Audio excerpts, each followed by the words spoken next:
आज के इस वीडियो में हम बेसिक वर्ब्स के बारे में जानेंगे। बेसिक वर्ब क्या होती है और कौन कौन सी होती है, तो इसके बारे में बेसिक कॉन्सेप्ट के साथ में सीखेंगे। तो सबसे पहले जो वर्ब होती है वह क्या दर्शाती है? वह दर्शाती है कार्य का होना। कार्य का होना। किसी भी सेंटेंस में अगर वर्ब है तो वहाँ पर इस बात का पता चलता है कि इसमें किसी कार्य का होना दर्शाया गया है। और वर्ब को हम डूइंग वर्ड भी कहते हैं। डूइंग वर्ड जो होता है कोई काम करने का जो शब्द होता है। अब वर्ब को दो भागों में बांटा गया है। वर्ब जो होती है, वर्ब को दो भागों में बांटा गया है। कौन कौन से में बांटा गया है?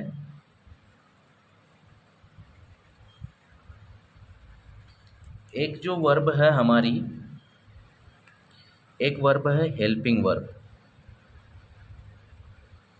Helping verb. और दूसरी जो वर्ब है वह है मेन वर्ब। दूसरी जो वर्ब है वो कौन सी है? मेन वर्ब है। अब यहाँ पर हेल्पिंग वर्ब को भी दो भागों में बांटा गया है। उससे पहले हम जान लेते हैं कि मेन वर्ब क्या होती है।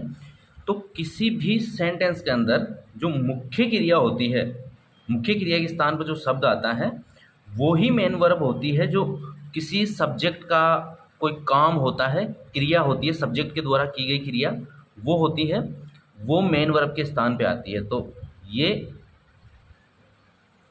मुख्य क्रिया, मुख्य क्रिया के स्थान पर जो मेन वर्ब होती है ये होती है मुख्य क्रिया के स्थान पर। उसके बाद में जो हेल्पिंग वर्ब होती है जो मेन वर्ब का काम नहीं करती, लेकिन कुछ हेल्पिंग वर्ब्स है जो मेन वर्ब का भी काम करती है और हेल्पिंग वर्ब का भी काम करती है। इनको भी दो भागों में बांटा गया है। पहला तो है मॉडल्स है।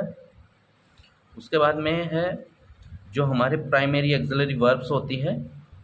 Primary axillary verbs. अब ये जो प्राइमरी एक्सिलरी वर्ब्स है इनमें आती है बी, डू और हैव। ये तीनों वर्ब्स आती है और इन्हीं के फॉर्म्स जो होते हैं, इन्हीं के फर्स्ट सेकंड थर्ड फॉर्म होते हैं, उनका ही हम प्रयोग करते हैं सभी वाक्यों को बनाने के लिए। मॉडल जो होते हैं ये मेन वर्ब का कार्य नहीं करते। मेन वर्ब का कार्य नहीं कर सकते।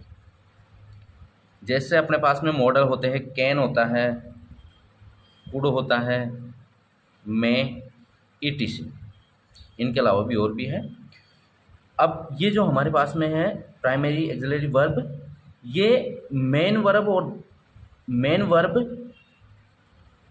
और हेल्पिंग वर्ब दोनों का कार्य करती है। दोनों का कार्य करती है। लेकिन जो मॉडल है वो सभी के सब मॉडल हेल्पिंग वर्ब का काम करते हैं, लेकिन मेन वर्ब का जरूरी नहीं है कि सारे मॉडल मेन वर्ब का काम भी करें। लेकिन कुछ मॉडल है जो मेन वर्ब और हेल्पिंग वर्ब दोनों का काम करते हैं।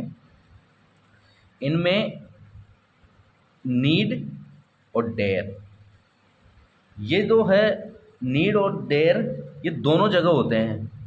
ये मेन वर्ब में भी मेन वर्ब का काम भी करते हैं और मॉडल का काम भी करते हैं। और एक है हमारे पास में यूज्ड टू।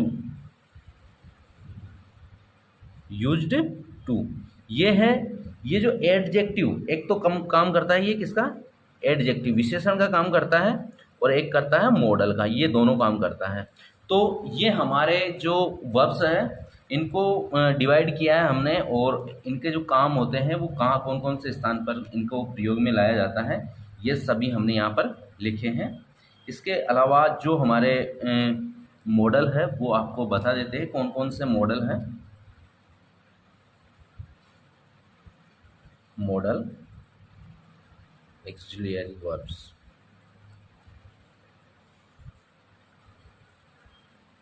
मॉडल है हमारे पास में कैन, कुड, में, माइट,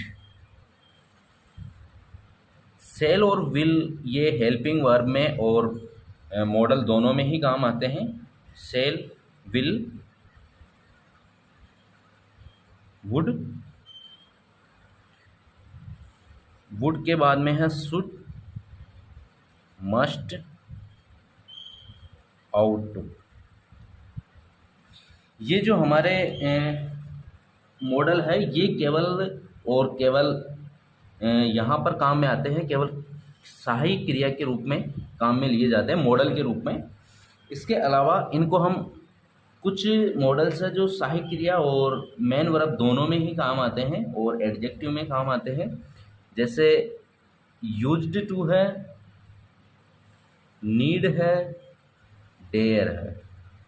इनका प्रयोग आपको पहले भी बता दिया। इन दोनों का तो हेल्पिंग वर्ब और मेन वर्ब दोनों में किया जा सकता है और इसका हेल्पिंग वर्ब और एडजेक्टिव दोनों में हम कर सकते हैं। ठीक है, तो ये हमारे जो मॉडल है इनको हमने आपको इस वीडियो में बताया है और इनकी कुछ एग्जाम्पल हम लेते हैं तो कि कैसे प्रयोग करते हैं, कहाँ पर प्रयोग करते हैं, इनका स्थान पे क्या रोल होता है। ये हमने कुछ एग्जाम्पल लिए हैं। यहाँ पर हम देखते हैं कि शी कैन रन पास्ट। यहाँ पर रन क्या है? वर्ब है। कौन सी वर्ब है? मेन वर्ब है, मुख्य क्रिया है। तो मुख्य क्रिया से पहले जो आया है वो कैन आया है, तो ये हमारा यहाँ पर मॉडल का काम कर रहा है। तो कैन यहाँ पर मॉडल है। उसके बाद में है यू शुड स्टडी इंग्लिश। तो यहाँ स्टडी वर्ब है, मेन वर्ब है और शुड यहाँ पर मॉडल है। ठीक है, तो इस तरह से हम पता करते हैं क्रिया से पहले हमारे पास में यहाँ पर जो क्रिया आई है, मॉडल आया है, वो हेल्पिंग वर्ब के रूप में। तो ये इनसे पहले प्रयोग में किए गए हैं। लेकिन कुछ एग्जाम्पल हमारे दूसरे तरीके के हैं कि यहाँ पर I am use to sleeping at night. अब यहाँ पर ये आई एम क्या है? हेल्पिंग वर्ब है। अब जो ये यूज्ड टू है, ये यूज्ड टू का प्रयोग आपको बताया था कि इसका प्रयोग एडजेक्टिव में किया जाता है।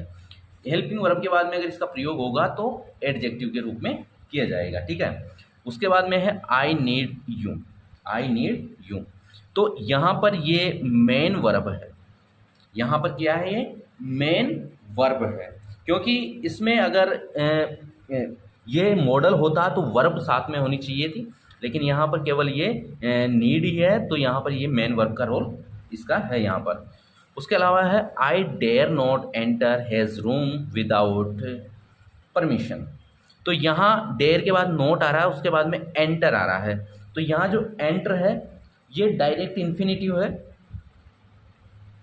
Direct infinitive. ठीक है, और ये जो है यहाँ पर डेयर, ये यहाँ मॉडल का काम कर रहा है। ठीक है, मॉडल का काम कर रहा है जिसे हम हेल्पिंग वर्ब भी कर सकते हैं। तो आज के इस वीडियो में हमने हेल्पिंग बेसिक वर्ब के संबंधित हेल्पिंग वर्ब, मेन वर्ब और मॉडल्स के साथ में उनके एग्जाम्पल इस वीडियो में बताए हैं। वीडियो पसंद आए तो लाइक कीजिए और चैनल को सब्सक्राइब करना ना भूलें। नेक्स्ट वीडियो में आपको वर्ब से रिलेटेड जो जानकारी है वो नेक्स्ट वीडियो में आपको बताएंगे। धन्यवाद।